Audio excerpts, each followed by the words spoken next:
Fala pessoal, então essa aqui foi a prova da UES 2026.1, fase 1, né? Uma prova que eu considero que foi mais fácil do que as anteriores, pelo menos as 4 ou 5 provas que vem acontecendo de anos anteriores de primeira fase, um pouquinho mais chatinhas, né? Essa aqui foi bem legal, eu achei que a UES balanceou bem o nível para o candidato que vai fazer por um curso de alta concorrência ou de uma concorrência mais baixa, uma prova, enfim, ao alcance de um candidato que estudou de maneira mediana mesmo, tá? Diferentemente da segunda fase que a gente espera aí para o candidato que realmente estudou mais um pouco de física, né? Então vamos lá, para a questão 39. Essa questão 39 é uma questão de vaso comunicante, que era a coisa que você deveria fazer, desenhar, né? Aqui eu não vou ler a questão, gente, para a gente ganhar tempo e ir direto para o que interessa, tá? Então, como é característica da prova da UES, a gente tinha que desenhar aqui os vasos comunicantes nessa situação que ele falou, que eu já trago desenhado para a gente ganhar um tempo. Então, essa é a situação que você deveria desenhar. Ó. Essa aqui, do lado esquerdo da tela, é a situação primitiva. Essa aqui, né? Ó. Situação primitiva, no começo que você coloca um líquido de densidade D, que eu vou chamar aqui de Hzinho, tá certo? É o que a UES disse no texto. Você vai lá no ramo direito, que é esse aqui, e despeja um líquido de densidade D', comparativamente a D, né? Ou seja, a comparação a UES deu. D' tá aqui, ó, é menor do que D, né? Ó. Aqui a comparaçãozinha que a UES deu. Então, D' é menor que D. Por isso que esse líquido fica mais alto, né, gente? Ele vai descer de uma altura que a UES chamou de Hzão. Óbvio que os corpos não ocupam o mesmo espaço, né? Então, do outro lado, também tem que subir uma altura Hzão em relação a essa linha primitiva aqui, ó, que é muito importante que você tenha traçado essa linha, né? Outra informação final que a UES deu foi a diferença de altura atingida pelos líquidos, né? Você tem aqui, ó, nesse nível aqui de cima, vou traçar aqui uma reta para a gente ver direitinho, né? E tem o nível de cima do outro líquido, que obviamente, por ser mais denso, ficou mais baixo do que o líquido da esquerda que foi inserido, né? A UES garantiu que esse tamanho aqui, ó, é Y. Obviamente, dá para ver que esse pedaço aqui, né, ó, sendo Hzão, esse pedaço aqui também, ó, é Hzão. Pronto. Era esse o desenho. Dá muito mais trabalho o desenho da questão do que a física da questão em si, né? Porque a física da questão, qual é a chave? Vai usar aquela formulazinha de Stevin, né? Ó, P é igual a P0 mais densidade, gravidade, profundidade, né? Ela vai usar isso aqui. Como os vasos comunicantes são abertos, todos eles estão sujeitos a P0. O que é que você vai fazer? Mais uma linha importante. Aquela linha que vai estar na fronteira do líquido que você inseriu com o líquido anterior e também vai passar no outro ramo do lado direito, né? Essa linha aqui que eu estou falando dela. Tá, ó. Essa linha é a linha que vai mostrar a igualdade das pressões, né? Ó. Ou seja, esse pontinho aqui, ó, tem pressão igual a esse pontinho, né? Então vamos chamar esse ponto de A e vamos chamar esse ponto de B. Na igualdade das pressões aí, você vai fazer PA igual a PB. O que seria a pressão PA? Seria a atmosférica mais a densidade do líquido A, que é D, a gravidade do local e a profundidade até esse ponto. Conseguem observar que a profundidade da parte livre até esse ponto é exatamente 2H, ó, porque esse pedaço também vale H. Então, isso aqui é 2H. Isso tem que ser igual a pressão atmosférica mais densidade do líquido que foi inserido, que é o D', vezes a gravidade vezes a altura da coluna livre até o local do ponto B, que é esse tamanho aqui, ó, que é 2H mais Y, né? Então, esse tamanho aqui em produto seria 2H mais Y, correto? Pronto. Gente, a gente vai fazer aquelas simplificações necessárias, né? P0 aqui desse lado, quando você passa outro P0, subtrai, né? Um positivo e um negativo. Ficaram só produtos. Agora você pode tirar a gravidade desse lado com a gravidade desse lado. Ficando com aquele resultado clássico, né? Ó, o aluno que já sabia disso, ele já vem direto. Ó. Densidade vezes profundidade de um lado é igual a densidade vezes profundidade do outro lado, né? O aluno que já treinou bastante, ele já vem com isso aqui na cabeça, né? Pronto, o que a US queria? A razão D' sobre D.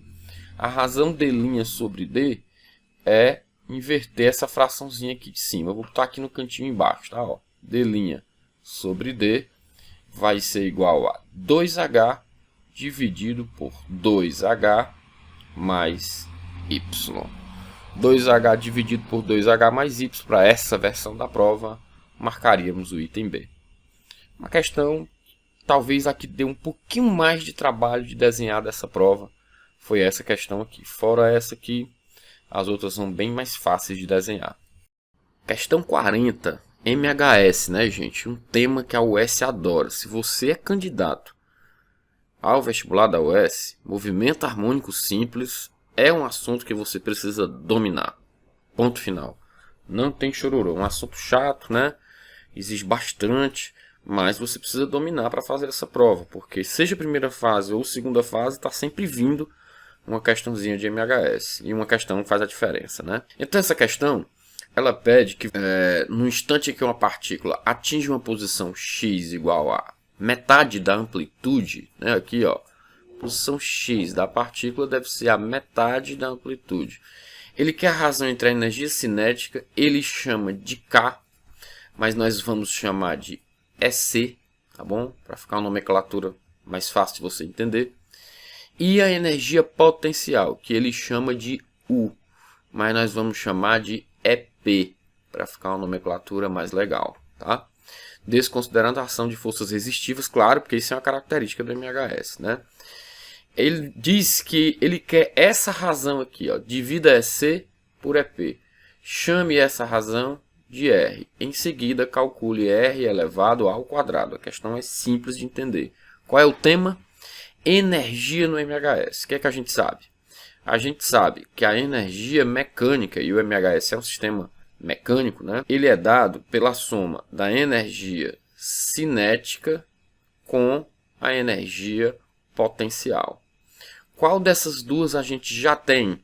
A gente já tem a potencial, né, gente? Porque a potencial ela é dada por K, x ao quadrado, dividido por 2. A US não deu esse x, não foi? Você coloca, ó. É claro, eu estou pensando aqui no sistema massa-mola, porque ele é o mais simples de fazer esse tipo de conta, mais simples do que o pêndulo, por exemplo. Então, substituindo aqui o x, ó, ele vai ficar A sobre 2, não esqueça de elevar tudo isso ao quadrado, né? Dividido ainda por 2. Então, essa energia potencial, deixa eu botar aqui para a anotação ficar bonitinha para você. Essa energia potencial, ela vai ficar K, A ao quadrado. Esse 2 aqui, quando você elevar ele ao quadrado, vai ficar um 4, né? E ele vai descer e vai multiplicar por esse 2. Então, ela vai ficar K ao quadrado dividido por 8. E a energia mecânica, pessoal, ela é K ao quadrado dividido por 2. Ela é a energia total do MHS, que é uma constante o tempo todo, né?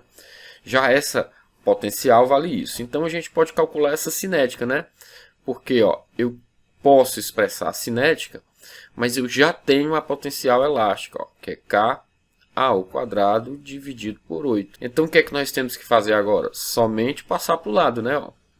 Então, essa energia cinética vai ser K ao quadrado dividido por 2 menos, quando você pegar esse termo aqui, né, ó, e passar para o lado de cá, ele vem negativo, né? Menos K A ao quadrado dividido por 8, né? Então, quanto vai ser essa energia cinética? Essa energia cinética vai ser, boto um 8 aqui, né? Que é para tirar MMC. 8 dividido por 2 vai dar um 4, vai multiplicar esse termo, né? Então, eu tenho 4 vezes K vezes A ao quadrado, menos 8 dividido por 8 dá 1, né? Então, esse termo vai continuar aqui, Ka ao quadrado. Ótimo, né, gente? Então, daqui, ó, você tem 3Ka ao quadrado dividido por 8. Essa energia aqui é a cinética. Ó, olha só, essa energia é a energia cinética, não é? E essa aqui, ó, aqui em cima, é a potencial. Que é que a questão queria que você dividisse uma pela outra, né? Então, dividir a energia cinética pela energia potencial é fazer essa continha aqui, né? Então, isso vai ser 3Ka ao quadrado dividido por 8. Repete a primeira e inverte da segunda, né, gente? A potencial que está embaixo vai fazer assim, ó, 8.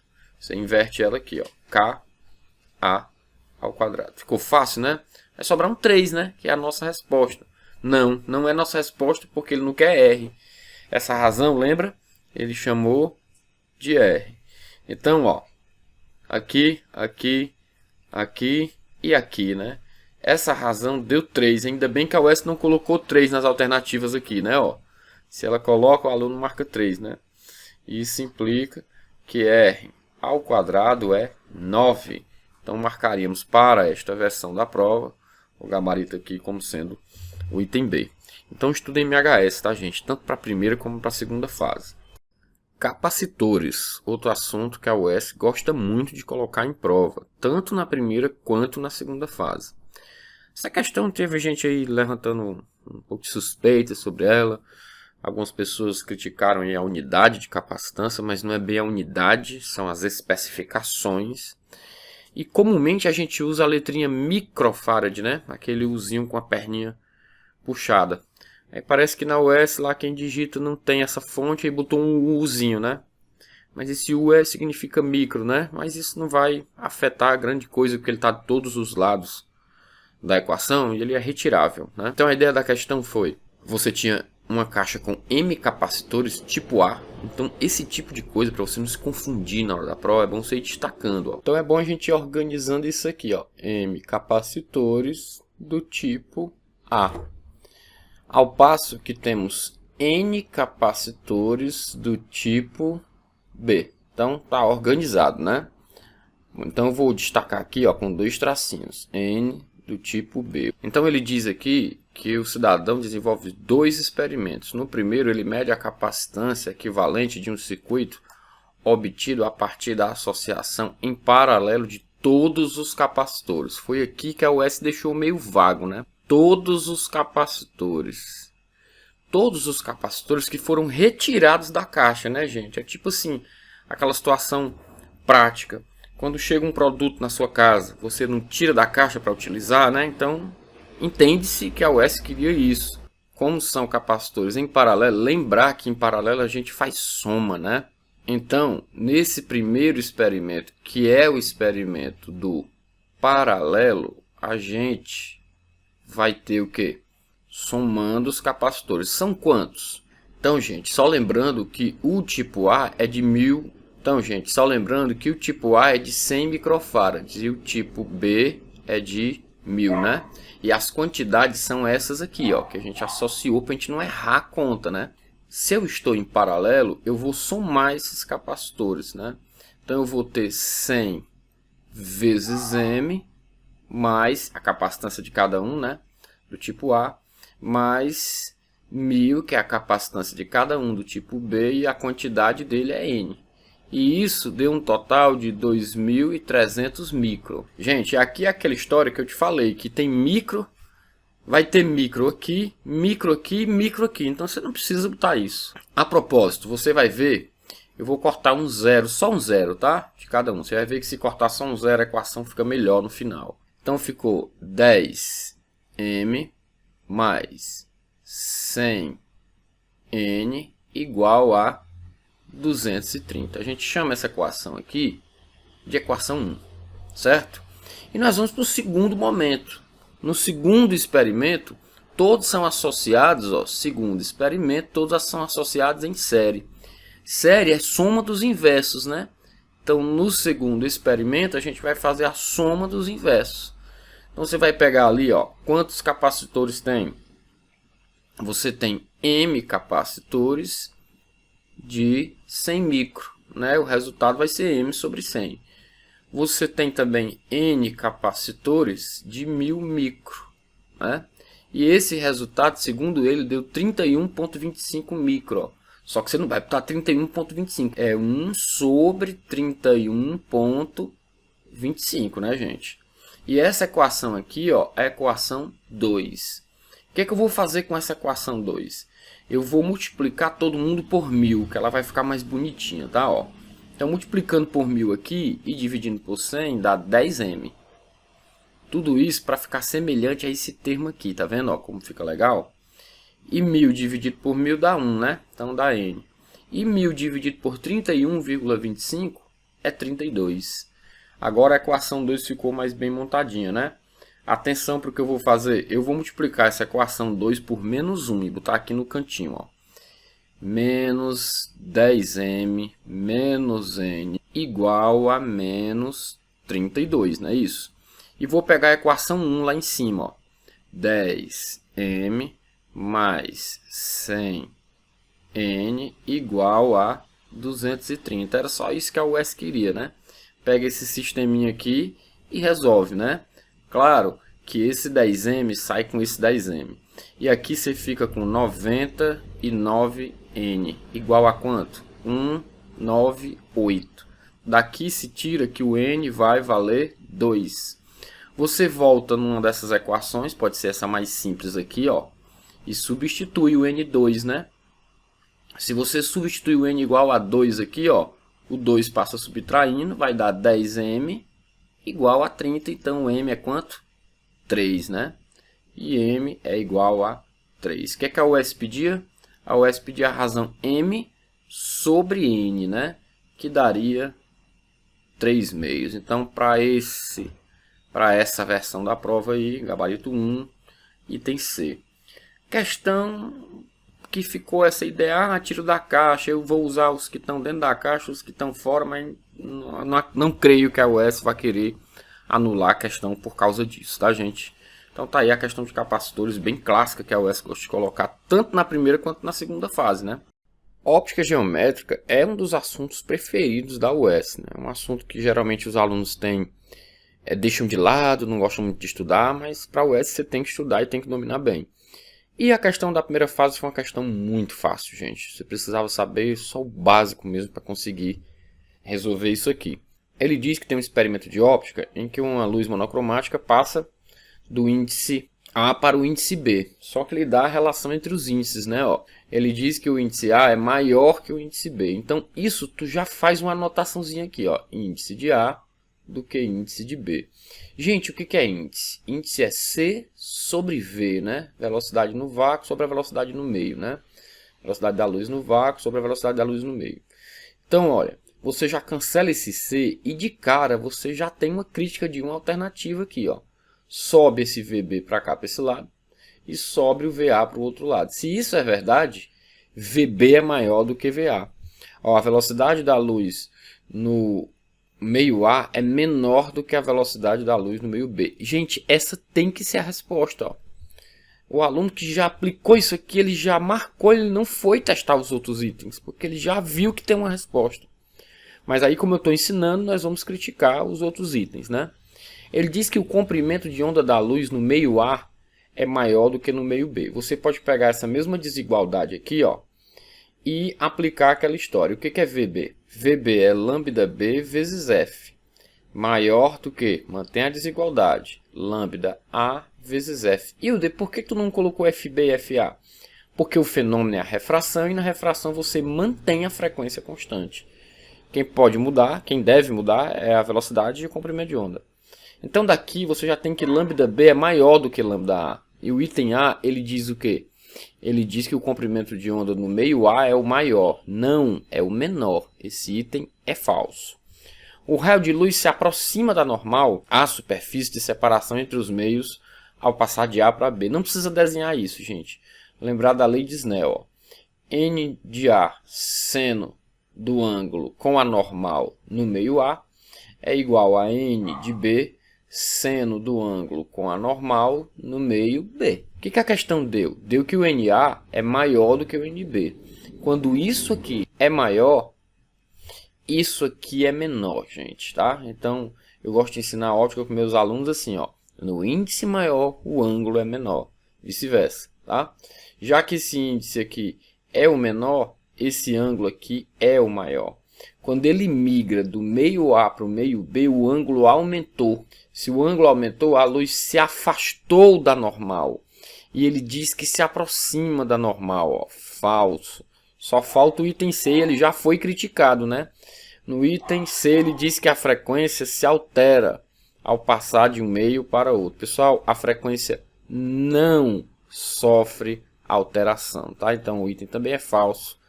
Questão bem fácil, né, gente? Vamos lá, né? Bem entregue.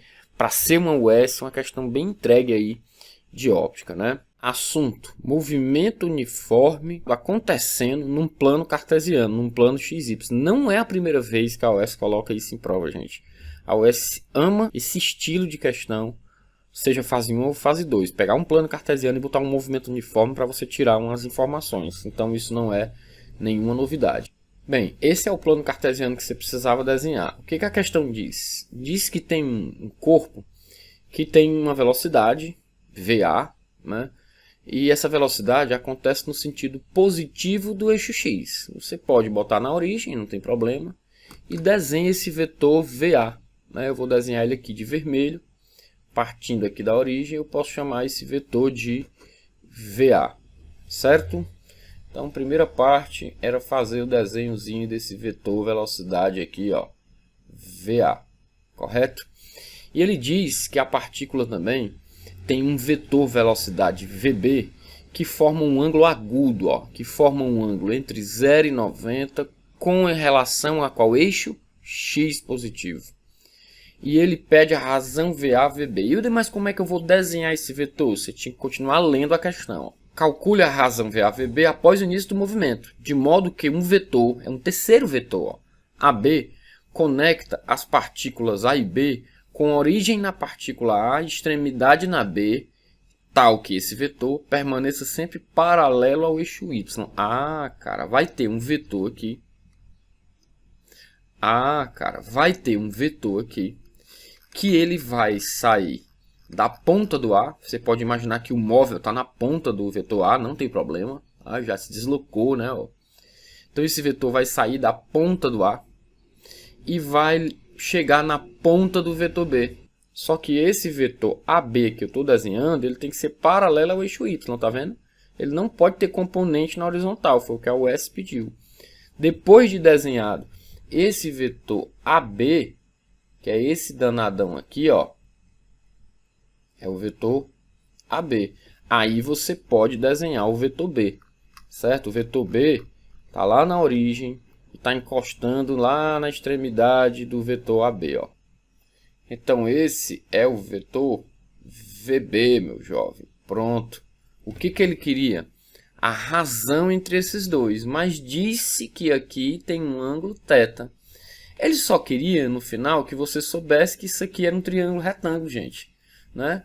Para você fazer sua continha bem direitinho aí, ó. Então vamos lá. Quem é o cosseno de θ? Gente, o cosseno de θ é cateto adjacente por hipotenusa, ó. Que é exatamente a razão que ele pede, né, ó? Módulo de VA sobre módulo de VB. Não foi isso que foi pedido, ó? Ou seja, isso é o cosseno de θ. Resposta, item A para esse gabarito, gabarito 1 dessa prova, tá? Então, questão tranquila, se você soubesse interpretar o desenho, né? Como a US adora fazer nas provas. Então, eu tenho que treinar esses desenhos, tenho que ser bom em fazer esses desenhozinhos, né? Porque invariavelmente eles vão estar na prova da gente. Gente, essa aqui de termodinâmica, era desenhar os 3 processos, as 3 etapas, né? Ele diz que tem um ciclo termodinâmico. Só em ser ciclo você já, né? Ciclo tem umas propriedades, né? E ele diz o seguinte: existe uma transformação isobárica sob pressão constante acontecendo a partir do valor de P1. Então a gente pega aqui, ó, o valor de P1 e essa transformação é isobárica. Ela é isobárica, vai do volume 1 ao volume 2. Você delimita aqui esses pontos, né? E pode facilmente chamar esse aqui de volume 1 aqui embaixo. É o eixo dos volumes, né? Tinha que desenhar o diagrama PV, né? Pressão versus volume. E o volume 2. Então você tem uma transformação nesse sentido, né? Uma expansão que ocorre. E essa etapa é a etapa que a UES chamou de I1. Na etapa I2, você vai permanecer com esse volume aqui e vai descer até um certo ponto. Você vai diminuir a pressão, como está sugerindo aí, ó, o processo 2, né? Então você vem aqui na etapa 2, você vai fazer uma queda, só que essa queda é um resfriamento isocórico, né? Ó. Então você vem aqui e chega nesse ponto. Esse ponto é o ponto de pressão P2. E essa etapa é a etapa 2, né? E finalmente nós vamos para a etapa 3, que é uma compressão adiabática. Lembrar, né, gente, que nos processos adiabáticos você tem um processozinho curvo assim, tá certo? Ficou meio trêmulo aqui que eu estou fazendo tudo à mão livre numa mesa digitalizadora, né? O negócio é meio penoso mesmo. Aí olha só, quais são as informações importantes? Primeiro, esse é o ponto de partida. Nesse ponto, pressão, volume e temperatura, sempre que você voltar a ele, os valores serão os mesmos, né? Ó. Outro detalhe, toda vez que for ciclo, gente, a área especificada aqui, delimitada pelas transformações, é o trabalho realizado ou sobre ou pelo esse ciclo. Quem é que vai garantir isso? Se o trabalho é sobre, ele é positivo. O ciclo tem que estar no sentido horário. É o caso dessa questão. Tá? Ó, o ciclo está no sentido horário, o trabalho é positivo. Se as setinhas ficassem no sentido invertido aqui, rodando ao contrário, aí esse trabalho seria negativo. Tá? Aí é trabalho realizado pelo gás e trabalho realizado sobre o gás. Né? Então tem essas palavras também. Aí vamos lá criticar os itens, né? Letra A. O trabalho total realizado pelo ciclo é nulo? É não. Esse trabalho, acabamos de ver ali que ele é positivo, porque tem uma área delimitada por ele, percorrida no sentido horário. Então isso aqui é falso, né? A temperatura do gás no estado final é maior que no estado inicial? É não, gente. A temperatura final é igual à inicial, porque os ciclos, ponto de partida e ponto de chegada é o mesmo, né? É um ciclo. Ah, ó. Isso implica que o nosso queridíssimo ΔT é zero nos ciclos. O trabalho realizado pelo ciclo é maior que zero? Aí sim, o trabalho é maior que zero. A variação da energia interna ao longo do ciclo é positiva? É não. Ó. Variação da energia interna, o gás não é monoatômico, né? Ele não fala aqui no começo. Ó. É dada por 3 meios de NR ΔT. Meu jovem, acabamos de ver aqui em cima ó, que o ΔT é nulo. Se esse ΔT aqui é zero, então isso aqui também é quanto? Zero. Ah, então não tem variação da energia interna, o que torna esse item falso. E o item B também nós vimos que ele é falso. Então, resposta, questão fácil de termodinâmica, contanto que você tenha estudado a base da termodinâmica, né, gente? Só o básico mesmo aqui, compreensão de um ciclo, dava para matar aí a questão. Eu não fiz aqui os tracinhos, né? Deixa eu fazer para não receber críticas internacionais, né? Se eu não fizer esses tracinhos aqui, pode até acontecer o desencadeamento da Terceira Guerra Mundial, sabe? E tem uns colegas que ficam de olho no que a gente faz, né? Não faz nada, mas fica de olho no que a gente faz. Aí tá aí os tracinhos aí, né? Para delimitar os pontinhos, tá certo? Valeu, gente. Um abraço. Leis de Coulomb, né? Representadas no plano cartesiano. Gente, é a terceira vez que a gente precisa de plano cartesiano nessa prova, né? Em 8 questões. Você vê como é importante saber desenhar em cima de plano cartesiano, né? Muito bem. Essa questão, ele disse o seguinte, para a gente ir direto, né? Porque interessa. Existe uma carga Q1 localizada na origem de um plano cartesiano. Tá aqui a origem, né? A Q1 é localizada aqui, a Q2 é localizada em 0 e D. Então essa de baixo aqui, ela vai ser a Q1. Você escolhe aqui no eixo Y e eixo X, orientando, né? Eixo Y e eixo X. Você escolhe aqui um pontinho de cima e bota a carga Q2, de modo que essa distância aqui, ó, seja Dzinho. Com isso, surge entre essas cargas uma força eletrostática F, atrativa, né? Ele fala aí que é uma força de atração F. Então, no momento inicial, para esse primeiro plano cartesiano, tu pode escrever o quê? Tu pode escrever que F é igual a K0 módulo de Q1 módulo de Q2 dividido por quem? Dzinho ao quadrado. No segundo momento, ele muda as coisas, ó. Ele pega a carga Q1, que era que estava na origem, e desloca para a coordenada x e 0. Não é 0 e x, é x e 0. Então ela sai desse ponto aqui de baixo, da origem, e vem para um ponto aqui, ó, que tu pode chamar essa distância aqui, ó, de x.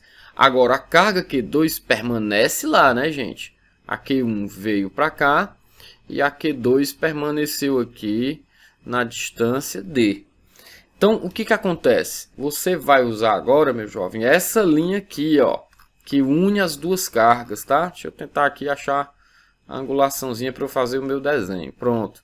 Você vai usar essa linha aí, porque essa é a linha que une as duas cargas, né? Então, a lei de Coulomb é em cima desse fator, né? É em cima da reta que une as duas cargas, tá certo? Então, bem aí, o que a gente tem? A gente tem uma força que a US diz que cai pela metade, né? Ó. Então tem uma forcinha aqui, ó, F sobre 2, F sobre 2, tá? Qual é o grande lance? Quem é essa distância entre essa carga nessa posição e essa carga nessa posição? Ou seja, quem é essa distância aqui, ó? Essa distância é D ao quadrado, Pitágoras, né? Igual a x ao quadrado mais D ao quadrado. Você aplica de novo a lei de Coulomb, só para esse segundo gráfico. Para esse segundo gráfico, a força não cai pela metade. Vai ser K0 módulo de Q1 módulo de Q2 dividido por D ao quadrado. Esse Dzão aqui. Só que esse Dzão ao quadrado é isso aqui, né? Então você escreve, ó, x2 mais D2. Ora, seja esperto. Pega esse 2 aqui e multiplica essa galerinha lá em cima. Vai ficar assim, ó. 2 vezes K0, Q1, Q2 em módulo, dividido por x2 mais D2, não é isso? Esse 2 aqui meu ficou bem estranho, né? Deixa eu dar uma ajeitadinha nele aqui para ficar mais bonitinho aí. Por 2, né? Muito bem. Ora mais, é claro que essa expressão aqui é o valor f, e essa também é o valor f. Já sabe o que é que você vai fazer, né? Igualar uma expressão com outra, tá? Aí, gente, dá pra gente cancelar um bocadinho de coisa, né? O trio todinho, ó. K0, módulo de Q1, módulo de Q2, K0, módulo de Q1, módulo de Q2, né? Essa aqui tem um pouquinho mais de conta, afastar aqui mais para baixo. Então ficou, ó, passa para o outro lado aqui o x2 mais o d2 igual a 2d2. Subtrai, né? Quando esse passar aqui, ó, quando esse d2 passar aqui para cá, subtrai. Então vai dar x2 igual a d2, né? x2 igual a d2. Então x é igual a d, né? Em módulo aí, x é igual a d. X é igual a D e os sinais têm que ser contrários. Por que tem que ser contrários? Porque todo o tempo a questão desenvolveu um processo de atração, né? Então a resposta aí ficaria o item A. Diminui aqui um pouquinho para você pegar numa tela só toda a solução, tá? Então tá aí, gente. Essa prova realmente não era uma prova difícil, né? Para o que o padrão da US vinha fazendo, era uma prova até tranquila, né? Essa é uma questão de análise dimensional. Outro assunto que a US guarda no lado esquerdo do peito, né? Quase toda a prova da US tem análise dimensional aí na física, né? Tem que estudar, tem que deixar isso. E é um assunto relativamente tranquilo, não é questão para estar perdendo, né? ele fala sobre a dimensional de trabalho e você tem que representar isso em função da massa M, do tempo T, né, e do comprimento L, né? Aquele famoso MLT que a gente tem que fazer. Aí, ó, tem que lembrar das equações, né, gente? Trabalho é o quê? Tem muitas maneiras de você pensar em trabalho. A própria variação da energia cinética é trabalho.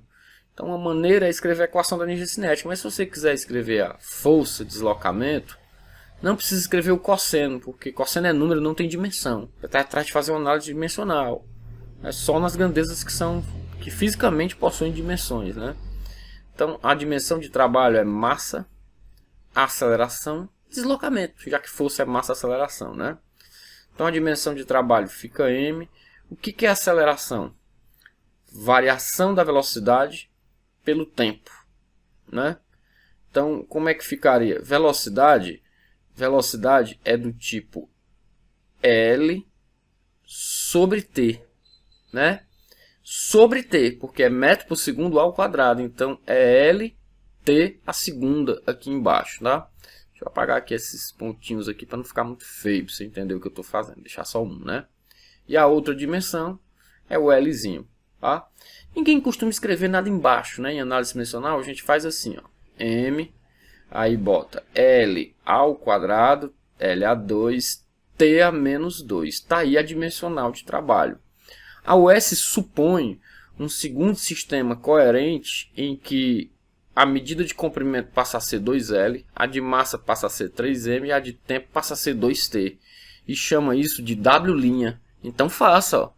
W' é o quê? Onde tem M, você substitui por 3M no segundo sistema. Onde tem L, você substitui por 2L. Só que para isso aqui ser trabalho, precisa estar elevado à segunda potência, como era aqui na original, entende?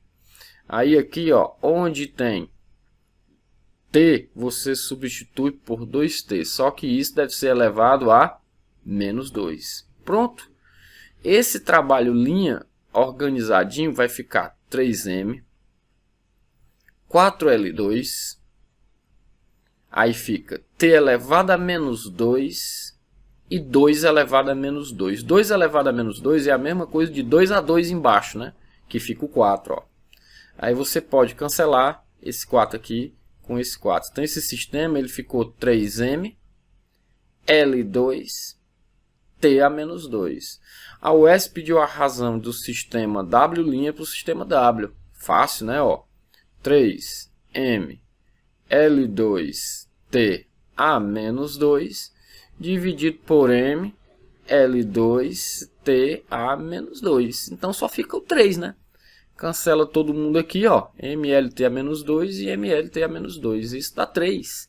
E 3, alternativa A para gabarito 1 da prova da US. E assim foi a prova da US de primeira fase 2026.1. Uma prova que eu, repito, considero fácil se comparada com as que vieram acontecendo, pelo menos aqui nos últimos 4 ou 5 anos. Então, bem assim, a dosimetria da prova foi muito boa, porque tem candidato para medicina, tem candidato para nutrição, tem candidato para medicina veterinária, tem candidato para direito, tem, entendeu? Não pode pegar pesado demais na física agora. Aí na segunda fase eles costumam fazer aquele aperto, porque, né, afinal é uma área de afinidade aquilo que você pleiteia fazer como profissão. Tranquilo?